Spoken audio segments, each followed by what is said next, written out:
you just have pitched like a conversation topic because now it's improv and I'm freeze enough. Honest to fucking God, that's how fucking bad I am at this shit. That's fair. I think gotten a lot better over time. It's kind of like exposure therapy if it was for exposure, something that you would not have to face in your day-to-day life at all. Otherwise, the gain is only for another person to release a product. Also move closer to the microphone. Probably just want to move your chair. The chair is as far forward as the chair is going to be. Hi, we're doing this in person again, and we're working the kinks out just a little bit. This is what is going to work for the chair because there's a table leg there, so that's Yeah, I don't know if we've matured or what, by the way, but there is just way less crosstalk than the old in-person recordings, and I'm really happy about that. No, it's been good. I think we're just getting better at this just because we've been doing it for long enough. Yeah, unfortunately, when there's a weird honking or screeching sound, there is just no alternate track to cut to. Well, that's why we record this at my place, because I live on the slightly quieter street. Like, you've got an avenue, 50 feet that way. Not only an avenue, Sam, we've got a hot Initial D racing circuit. I don't understand why people are like this in our neighborhood. Or fucking Kelly's Tavern. Jesus. It has to be some kind of compensation, because they're in New York City, which is supposed to be a cool place, but they're in Bay Ridge, and it just doesn't make you cooler to be in Bay Ridge. I think that was where the dude from Saturday Night Fever was from. Like, they were from Bay Ridge. Oh, cool. That's him. Are your neighbors the dude from Saturday Night Fever? Or are they a pair of Republicans who just shout vagaries about how they're voting for taxes? A number of them are, yes. My landlord. But that's why I'm here. Who lives on the first floor. Mm-hmm. Wasn't there when I fucking moved in, but there was just that yellow snake flag. I remember the yellow snake flag. I lived in that apartment with you for about a year and a half, if you remember. It is just a special artifact, and my eyes are just drawn to it every time that I enter that fucking building. In fairness, I think it's for kids who see just like, yeah, okay, whatever. I remember I stalked her Facebook page once while we were living there. Mm-hmm. There was not a single thing on her Facebook, likes, all of that fucking thing, right? Her Facebook activity, likes, whatever, that had anything to do with anything other than mass media, entertainment, whatever. I don't know that she even votes. She's one of those people, and I always feel mean when I describe someone this way. But there really is a strain of person, I think they take up about 20% of the population, mm-hmm. that you cannot convince me are alive in a philosophical sense. You cannot convince me that the net of their thoughts and experiences. I've been learning about the difference between idealism and materialism, mm-hmm. Because I'm listening to a series on the Russian Revolution, and materialism has a whole lot to do with what Marx was on about. Is this Revolutions again? Because at this point we should be asking for fucking ad money. This is Revolutions. All I can do is just keep plugging it. I think he took a hiatus in April. I'm pretty sure. I'm working my way to why because I'm not there yet. But I have to imagine it had something to do with A, pandemic, and B, the name of the episode was End of Part 1. Oh. He's just gonna do every South American one. He just did the one. He just did the one? It was just big. Just big? It was just a really fucking... Just Roll Tide? Well, just the South American... I don't know. The Bolivar shit. All of the shit that Simon Bolivar got up to. That was what he sort of... Because it all happens over the course of one man's lifetime, he has it sort of all, part of that.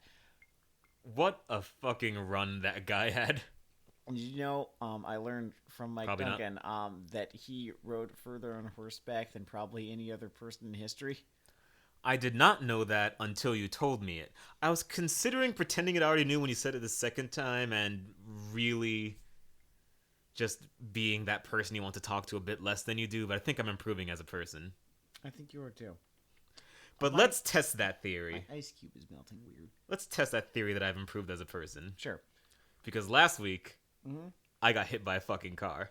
Mm. And this week, mm-hmm. I got dumped by a theater kid. And I miss that car. Do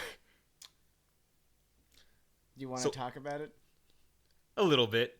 I want to get over it the adult kind of way. Spiteful petulance. Because there is one upside to the plague. and it's that Broadway is dead. If that seems insensitive, then you should write a song about it. Theater kids are the second most disposable group in America, right behind theater adults. But save the hate mail written on playbills. I won't read it. I'll be watching a movie, the medium that replaced you before we were born. But don't worry, plays will come back. Just like mass shootings. Only, at least one person enjoys themselves at a mass shooting. But Dennard, you're a comedian. Don't you love live audiences? Maybe. But hate is much stronger than love. Do you feel better now? I feel fucking awesome. That was great. I'm gonna do that every time something goes wrong for me. You know, I'm glad. I'm happy for you. Like, that was I'm gonna just pretend that I don't know as many theater kids as I do. Well, it reminds me of what a philosopher named Bad Luck Fale once said. Fuck 'em.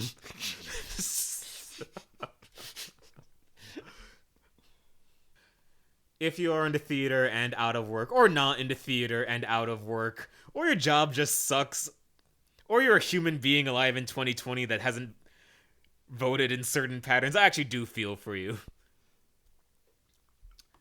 Yeah. Broadly, yeah. I didn't really have anything for this. This is getting to, like a improv being my weakness, but I did have some stuff for this week's show. Yeah. Segue. Speaking of love, everyone, this week's show is Kanojo Okarimashu, or Rental Girlfriend, or Rent a Girlfriend. Translations are weird. This show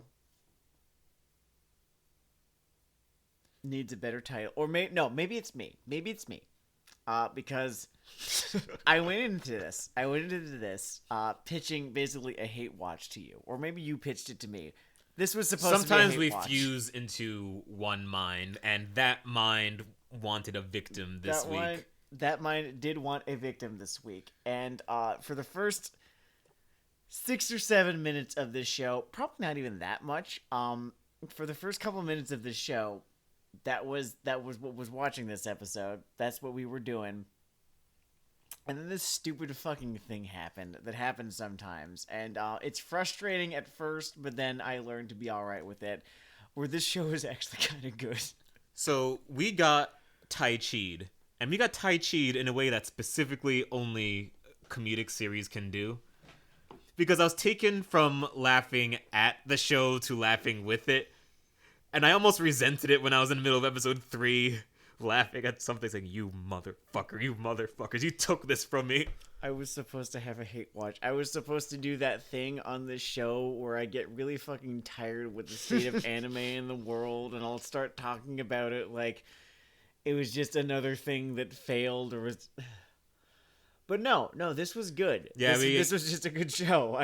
I'm gonna be a little bit vulnerable here, I guess.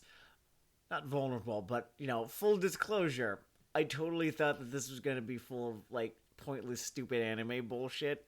And it ended up being, like, a pretty solid, character-driven relationship drama / comedy, whatever, with a, I believe the term among dipshits is dramedy. With a pretty compellingly shitty protagonist. Like, I like this kid. He's like if Natsuo...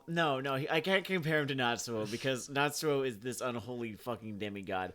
Natsuo is one of those post-volcanic perforated statues that people stare at museums and look vaguely haunted. And you leave your date at the Met saying, hey, are we cursed now? So that was a fork in the road of the joke. There was a little bit of a fork in the road. I don't know. I'm thinking about relationships right now because that's what this show is about. Should we get to the premise, or am I leaving? I feel like I was setting something up, and now I'm kind of leaving it hanging just a little bit. Yes, no. So this protagonist, right? All right, you found him compellingly shit. Oh, we were supposed to have the Wikipedia page open. Oh, I believe he's Kazuya. Let me double check that. Kazuya, yes, that's completely correct. His name was Kazuya. For the first couple minutes of this viewing, the main joke that I was making was Kazuya!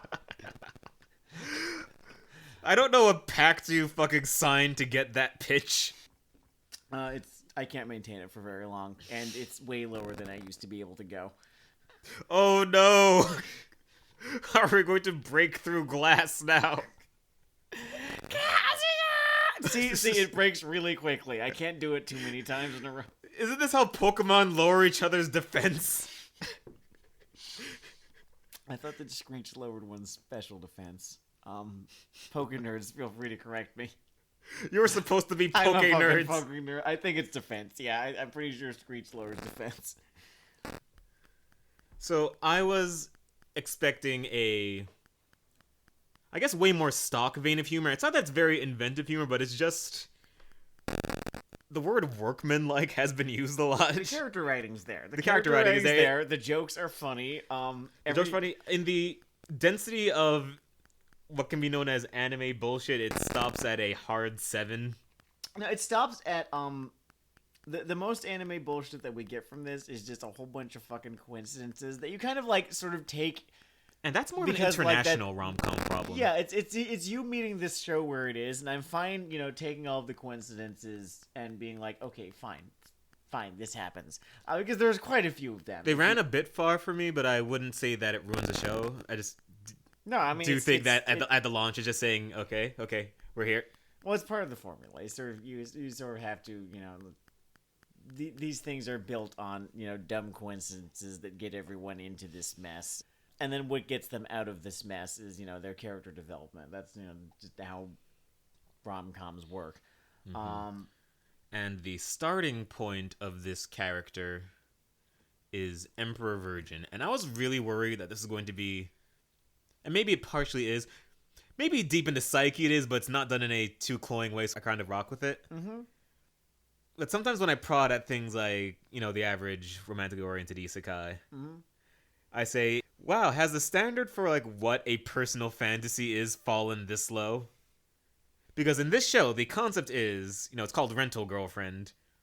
And the inciting event... No, it's not. It's called Rent a Girlfriend. Oh, I'm sorry. It's called Kanojo Okarimashu. Whatever the fuck. Rent a girlfriend. He rents a girlfriend. He gets... They're not sugar babies. It's a slightly different social construct, but... They treat it like it's a thing in real life, which I'm sure it is. It is. People do it in Japan and other places. Japan thing, cool. I think we were mentioning at some point that Japan and America should never, ever catch on to one another's weird idiosyncratic customs. Oh, I believe it would combine into this three-armed demon. It'd be bad. It'd be real bad. But the closest thing we have is sugar babies, which is way more of a hooking light scenario than the emotional pull string teddy bear that the Rent-A-Girlfriend thing is. It's honestly the first anime I've ever watched that tried to portray sex work in a light that was to put a human face on it, I guess.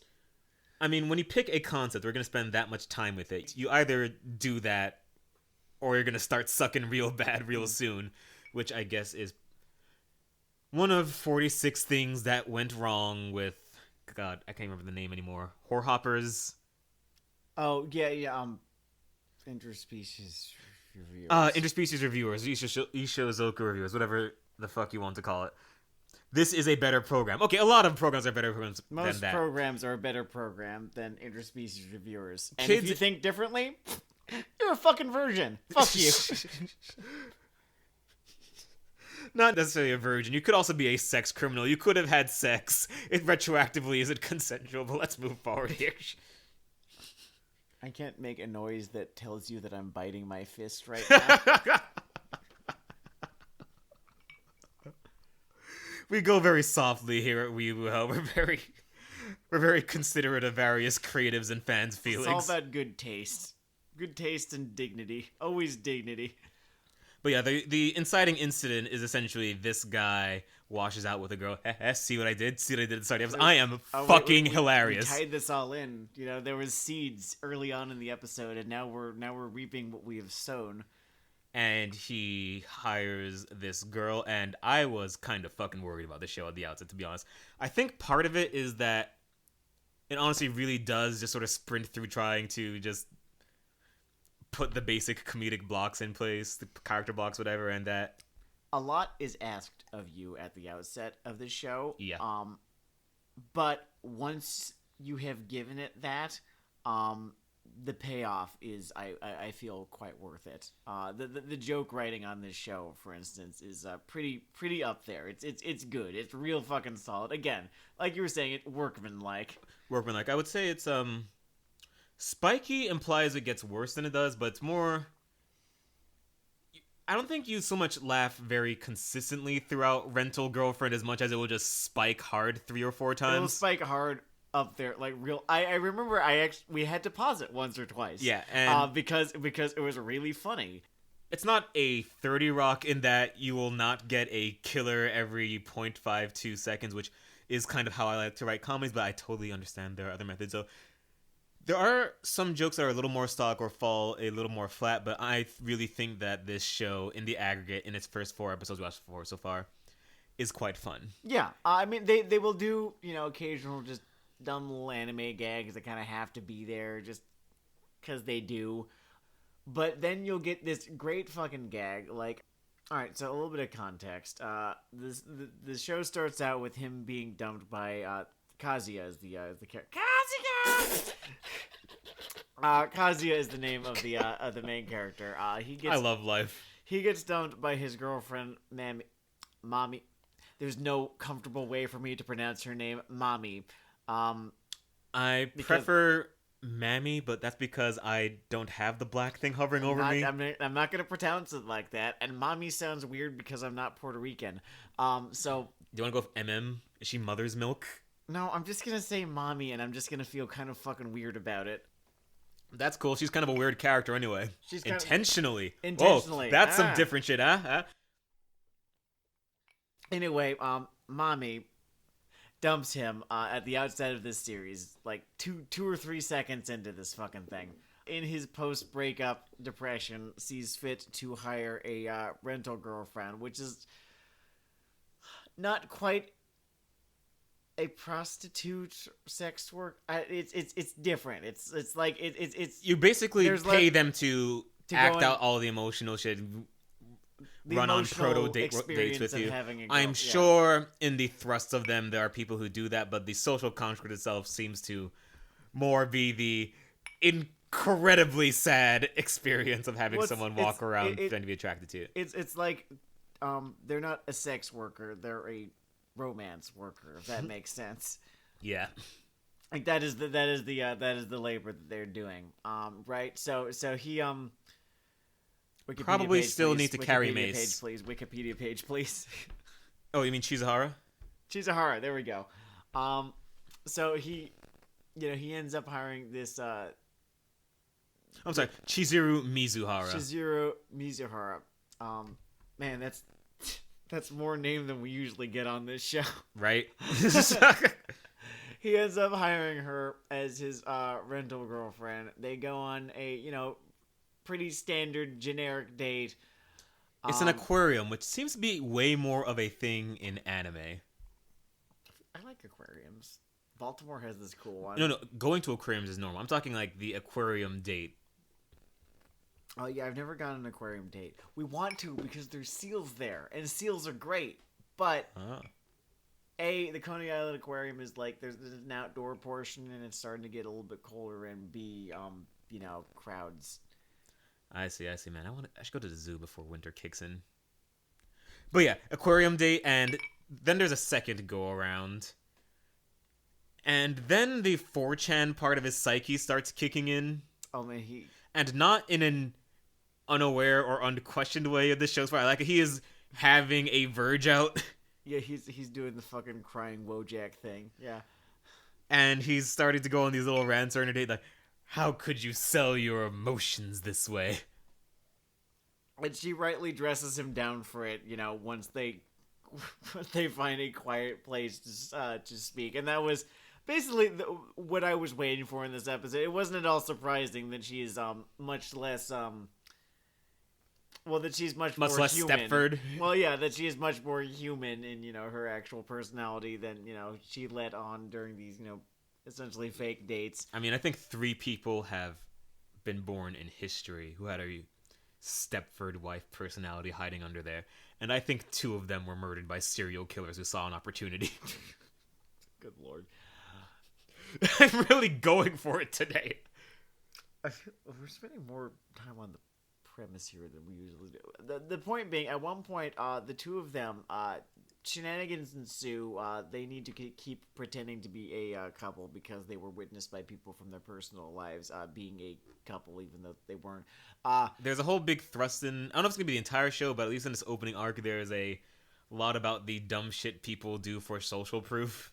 Yes, and pride and shame. You know, just motivating people to do the things that they do. Pride and shame, wanting a hot girlfriend the way one wants a car that can achieve a certain speed in under 30 seconds. Yes. Anyway, the 2 of them end up at a mixer together, which is this thing that I guess happens in Japan. Mm-hmm. I don't remember going to any. I mean, there are college parties. Certainly, they're all college I know students. adults in America do similar things, but it's not a teenage thing. They call them cocktail parties. They call them cocktail parties. There are speed dating things that are like death that I have seen people go into of smiles and come out of changed. Yeah, that never sounded like too much fun, I gotta tell you. I'm kind of impressed by the premise, and I do want to meet the men or women who their sense of personal branding is sharp enough that they can just fire off a 40-second summary of themselves, say, you want this, all this, and it works out for them. I just don't know what I would spend that 40 seconds doing. Now that I'm thinking about it, You're the more verbose of the 2 of us, so I can imagine that being a real challenge. And even though I'm relatively pithy and laconic, I think that my poisonous sense of irony would lead to me spending at least 30 seconds of the thing fucking around. I think I'd be bitching about the Wilpons and see who bit. Because, like, there's gotta be Wait, they have to be into the Mets?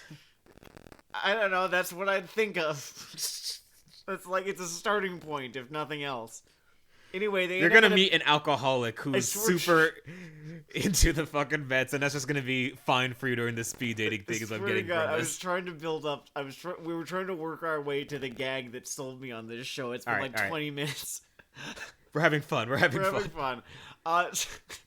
So what sold me on this show, because I was like, oh, this is a little bit more clever than I was expecting, but I still wasn't, you know, into it yet. What sold me on this show is when his ex shows up at this mixer, to his surprise and not disgust, horror. To his surprise and horror.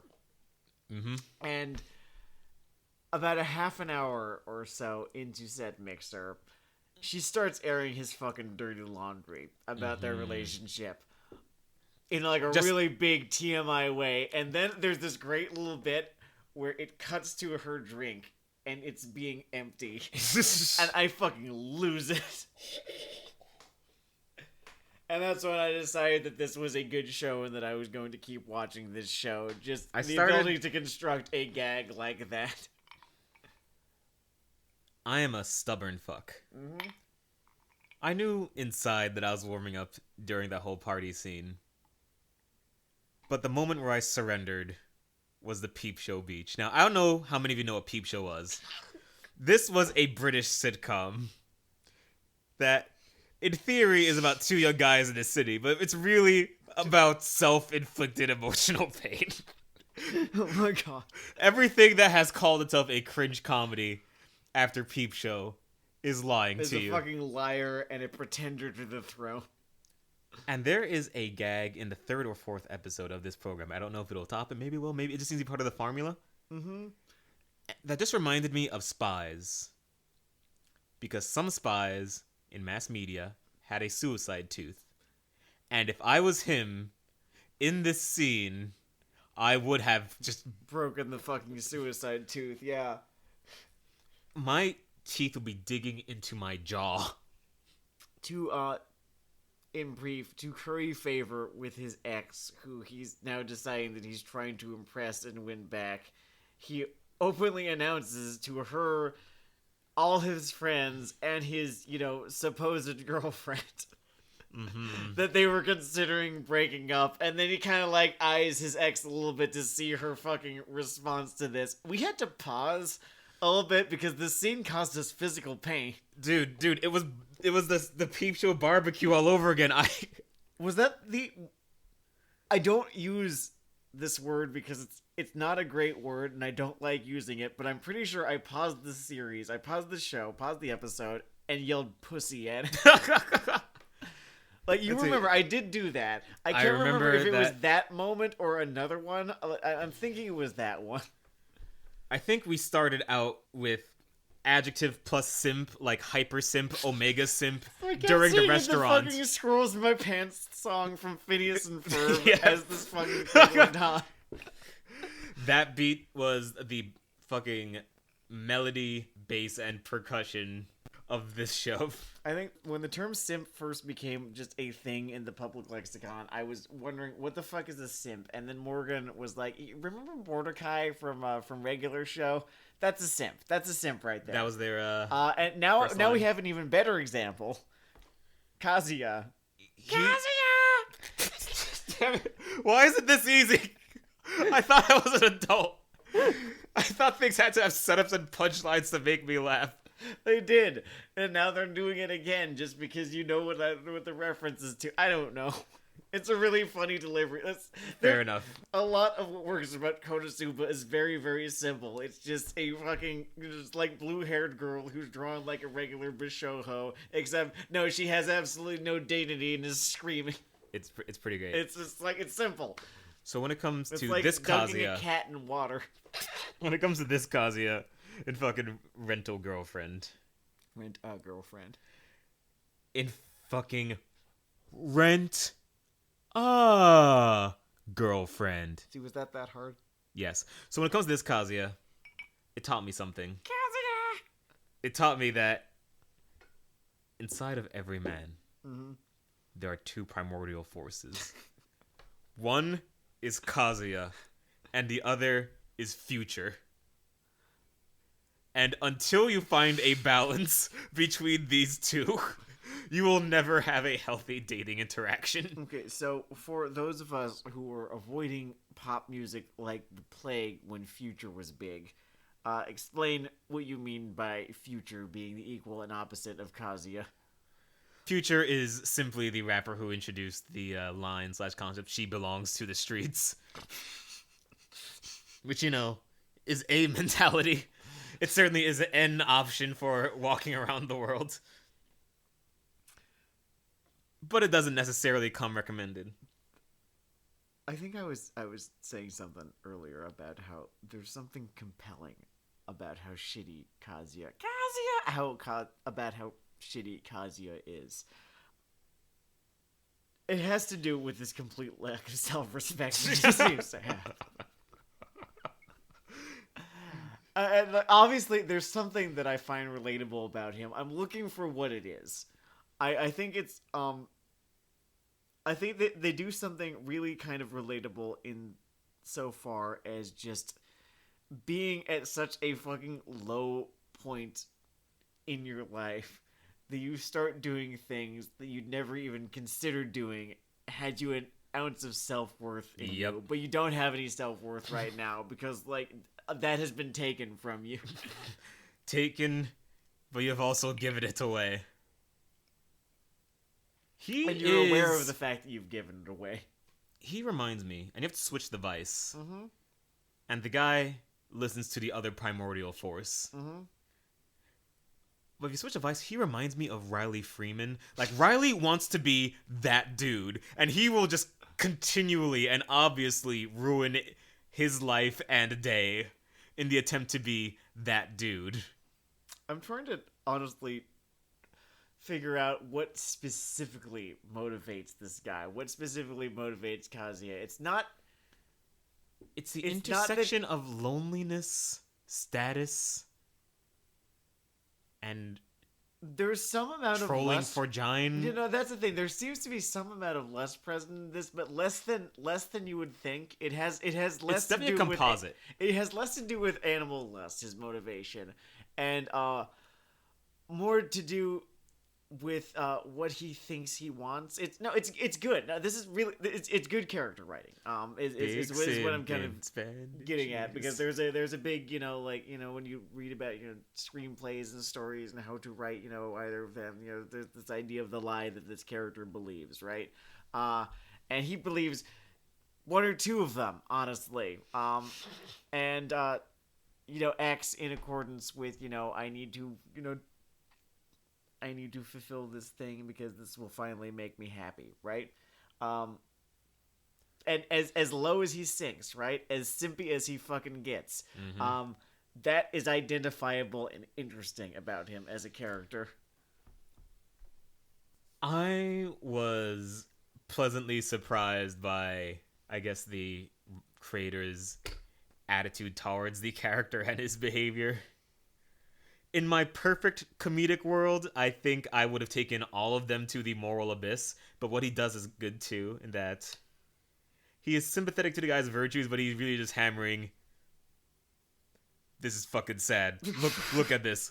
Why? I think if we taken them to the moral abyss, this would be more of a Punch and Judy thing, which, not that I have any issues with a Punch and Judy. I mean, that's what fucking Prison School was, ultimately. But this isn't Prison School, and I do not think that it necessarily should be. Yeah, I can appreciate the range of things in the world. Not everything has to be attuned to my specific and warped, and I'm just going to get those fucking theater letters, aren't whatever. My specific and warped sense of humor.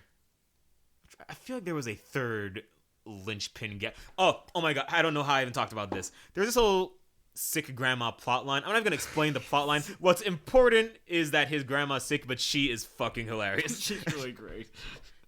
I don't know exactly what it is. It's very much a je ne sais quoi that she has. She just has such a fucking psychological lock onto him and seemingly his entire family. There was this weird dual blind thing with her where she totally just gets his whole thing, but also will just believe the bullshit he tells her because she wants to fucking believe. She wants it to be true. She wants to believe that he will have sex before he is 30. I like how they don't tell you that he's still a virgin outright. They sort of do. But you know. The heart, it knows. But do they?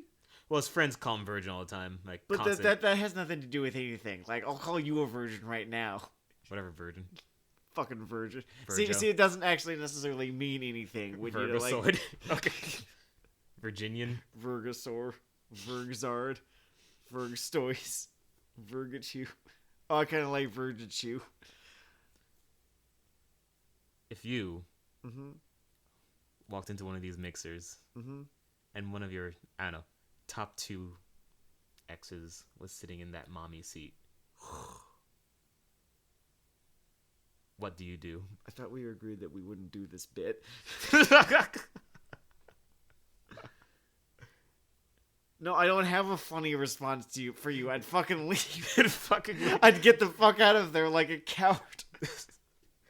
If there were an available window, yeah, that would be my method of egress right there. Goddamn, fucking Dark Knight Returns Batman here just makes for the window, huh? And if there was no window, then yeah, the wall would suffice. Most buildings built after, 1950, give or take, are made of shitty drywall anyway. It wouldn't hurt that bad. Oh man, I'm really fucking imagining just the fucking You Say Run thing playing.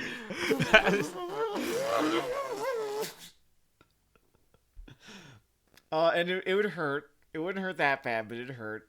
But I'd be gone now. I'd be gone. I'd be through the wall. Oh man, because I have some interesting fucking options for You've got who would be sitting there. Dozens of more options. Am I exaggerating right now? I honestly I know. I thought when you were telling a fucking joke, so it kind of works anyway. Okay, all right. So I'll no one cares the actual number of people.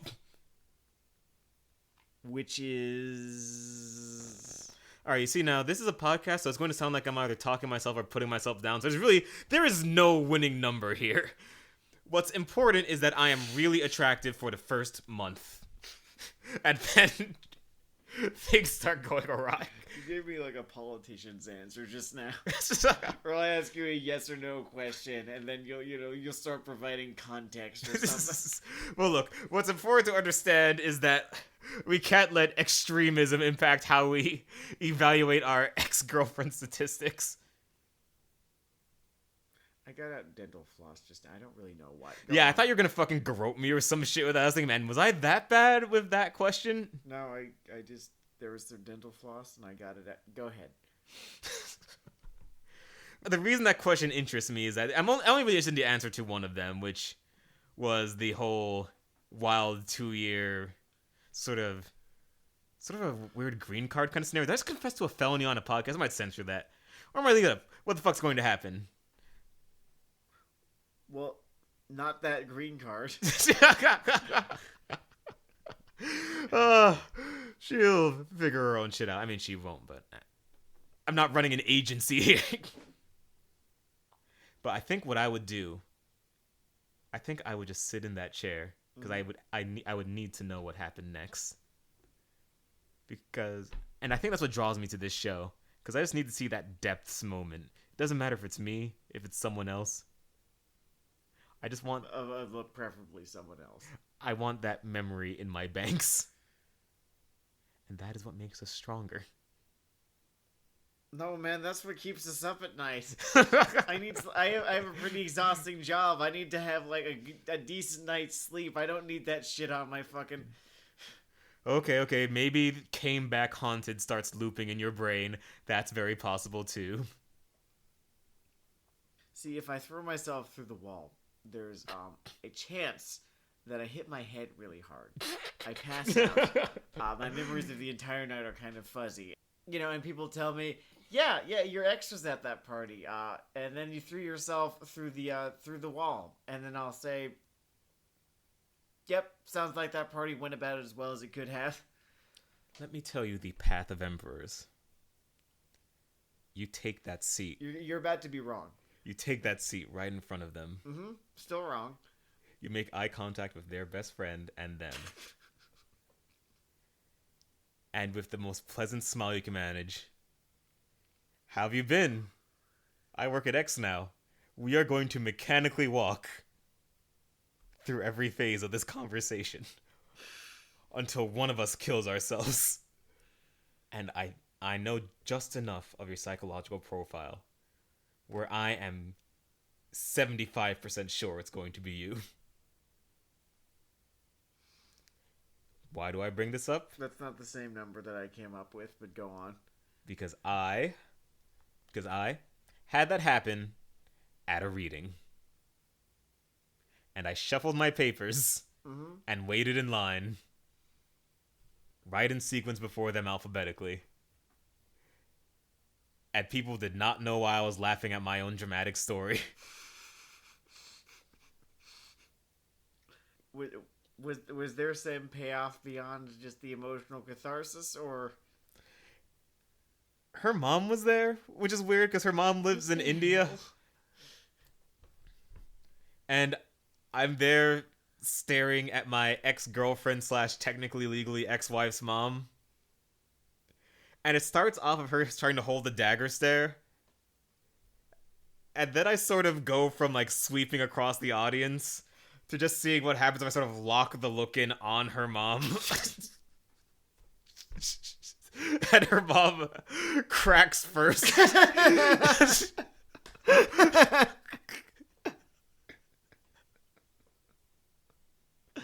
What were you reading? What was I reading? Oh my god, this was relatively old. Oh, it's that story I was in that science fiction contest for. What, the one about the comfort Liberty robot? Points. Okay, Liberty Points, okay. No, not the one that we wrote together about the sex robot. In which, by the way, can you tell that we were reading fucking Prison School when that came out? There will be a Purgatorio. There will be a Purgatorio where I do a dramatic reading of that short story. Please. I'm seeding that episode now. Please. It has nothing to do with anime, but I think you should just... I think the level of just sexual offness within that creative work, you can at least claim was influenced by our anime I think history. I borrowed from anime when I was contributing to this. I think there's a prison school thing behind the uncomfortable sex in that thing. All right, I'm gonna take us back to fucking rental girlfriend. Rent girlfriend. No, see, the joke only works if you get it wrong every time, and I correct you every time. Jesus Christ. But yes, the grandma in this is a revelation. It's like not Abbott and Costello, but I really appreciated that mommy has... She is about 60% of a Bunny Boiler personality.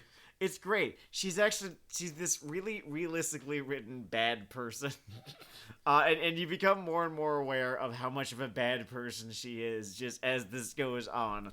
Like just because again, there's verisimilitude to her character. Like, you know people like her. And the more you get to know her, you're like, oh yeah, I do know people like you. Mm. I try to stay the fuck away from them.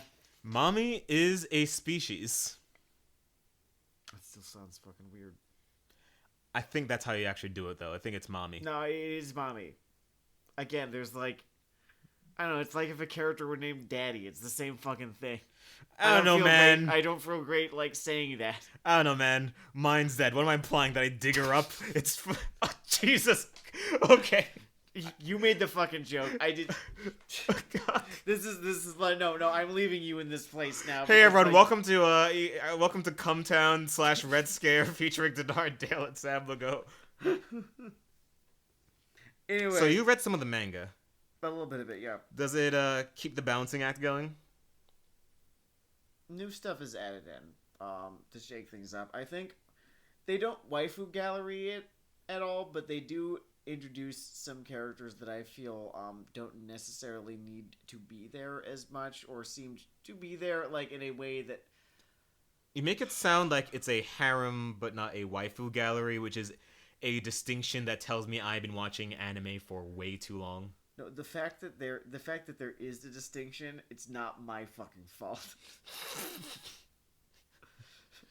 It is the world that has gone mad, not I.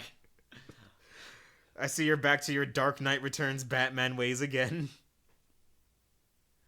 You've got to imagine someone with just sort of scraggly long hair making that sort of bicep folded karate chop forward pose jumping from the second story of a building in Brooklyn. And he's about to fucking break his legs on the way down because he's not fucking Batman. He's just a fucking grumpy fucking anime hipster. Sometimes I think about that, how our claims to fame are basically sci-fi writer, because we've done that, and anime hipster, because we've done this. It's not a waifu gallery. It's just like there are a couple of girls for you, right? And I've read whatever too much to its anime manga. I have consumed too much of it. I've become too cynical, where after a certain point in a series where all of the beats that are there are already there, right? And we really just need those characters at that point. And then they add another character design. Sorry, another character. But really, another character design. I see less the character, right? I see less her, wants, needs as a person. So much as a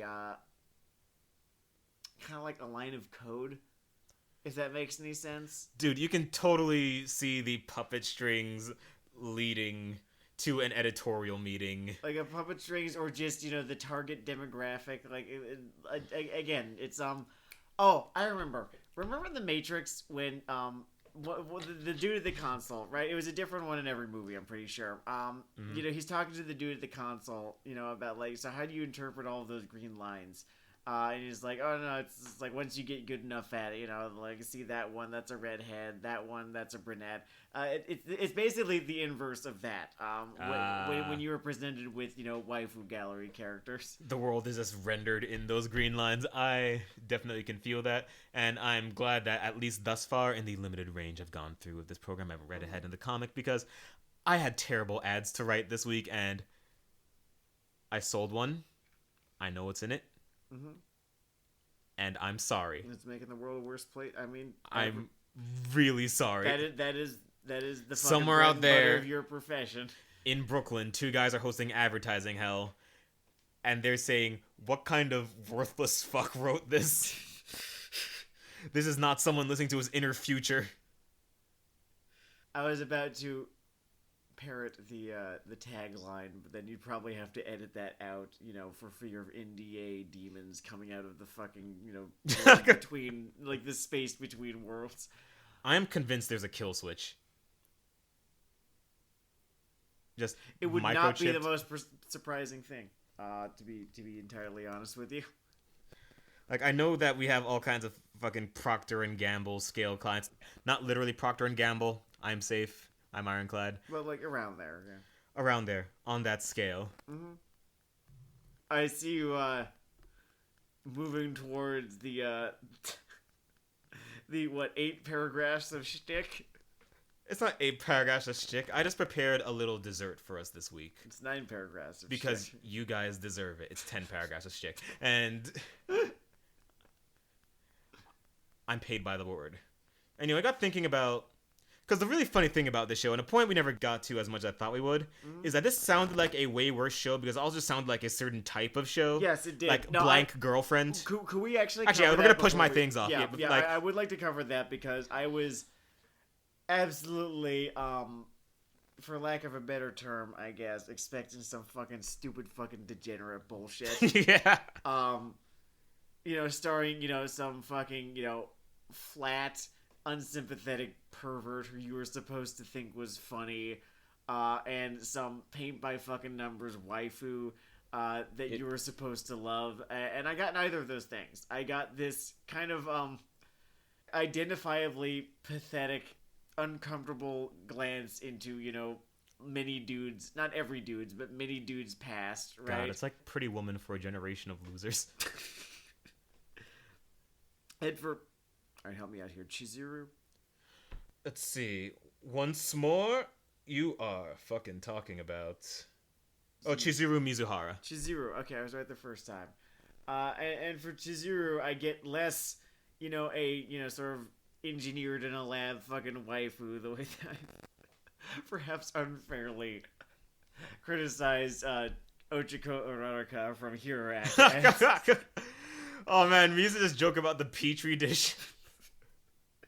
Just how there was this fucking an entire fucking Venture Brothers style room full of her just in fucking tubes. She is less a paint by numbers waifu as just again a fairly realistically written human, just who has decided to get by like this. Yep. Oh, I remember. When we were first introduced to the app through which this Rent-A-Girlfriend thing, functions through, right. All payment is processed in person, it seems. Bullshit. Ass. Bullshit. It would be processed through the app, and it would be at least 30 or 40% more exploitative.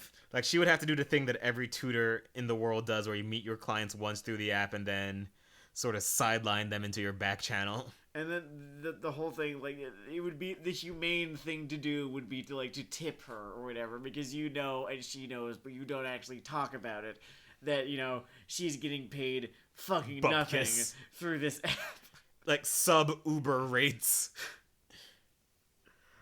Oh, this isn't even a fucking real thing, and I've gotten depressed myself. Well, thinking about the fucking Grubhub of fake girlfriends. Yeah, it's a fucking... Or, mini bar, or... Exactly, yes. It is a fascinating scam that will be maybe legislated in about 15 years, or will just be so hard-coded into normalcy that people call you a communist if you bring it up. Much like any given improvement to American life. if they leave no option but violence, that's going to be what ends up happening, Dennard. That's true. But we don't Maybe believe I'll die. in... Maybe I'll die, and that'll still be better. Oh, cool. This is a sequel. This is right after the episode where I said the thing about bleeping the president. We're in fucking trouble. You and I are in fucking trouble. Transition. Agent Edwards can suck a fucking cock.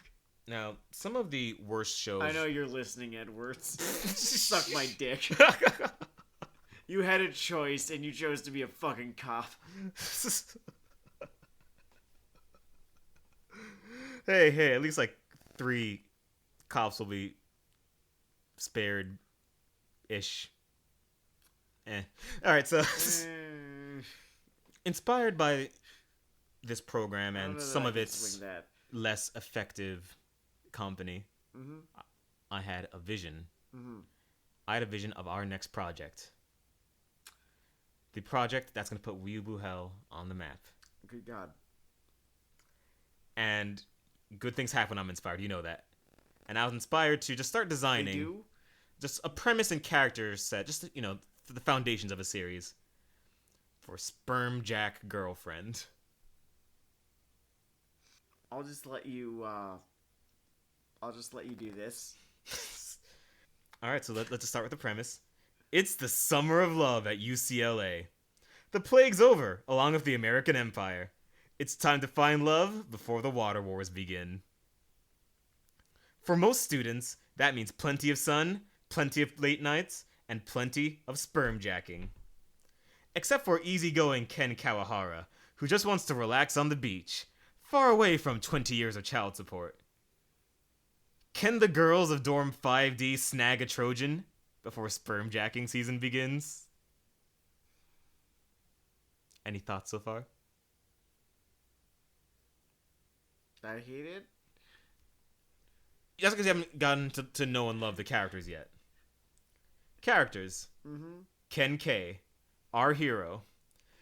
An even-keeled graduate student whose hobbies include surfing, pot farming, and condom use. He's heard of sperm jacking before, but it doesn't sound like his scene. He's still about to become the hottest...